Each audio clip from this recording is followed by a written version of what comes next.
We learned about the 288 parts, and you gave the example of the cookie or the cake and the whiskey. Can I look at it in terms of the work in the 10?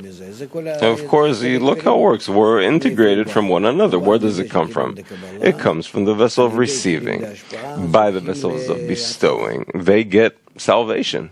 That you throw in that lifeline into them, and through that they can get out of death.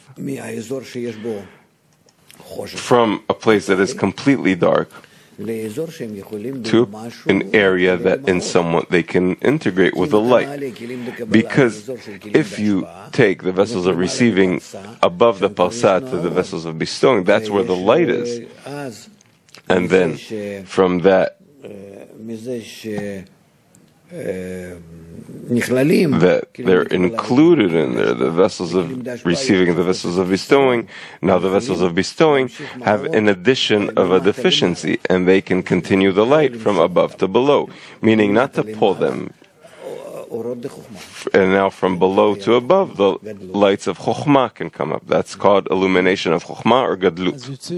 So it turns out that towards the 10, I receive the vessels of reception and also the vessels of bestow by this dipping of the cake from below upwards.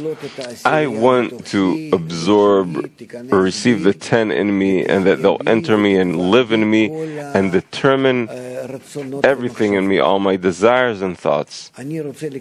I want to receive them and to be devoted to them. I want to forget about myself completely, like Rabash writes. And there's nothing in the world but the friends. That's it. I'm completely annulled towards them. They can do whatever they want. I just want them to control me, to disconnect me from myself and control me instead of me. That is called that the society is the first 9 sfirot. That's the 9 friends. And except for me, that's what I want to happen. Yes. So now, if there are these 9 friends, and we're talking about there's none else besides him, which is a system that is organized already, so what is it that I change the environment to be more precise to there's none else besides him? Because everything is whole already, so what do I add here? What do I want to change? In that, I'm changing myself. In that, I'm changing myself.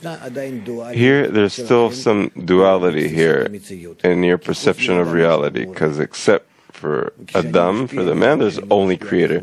And when I bestow, I think I'm doing it to the friends, but in that, I'm actually bestowing to myself. It's like praying. I'm turning to the Creator with that prayer, but actually, I'm judging myself. Lehit palel is to judge myself. That's how it works. Because I'm standing in front of the Absolute, and then it comes back to me. The way I treat him, it's like a mirror, that it all comes back to me.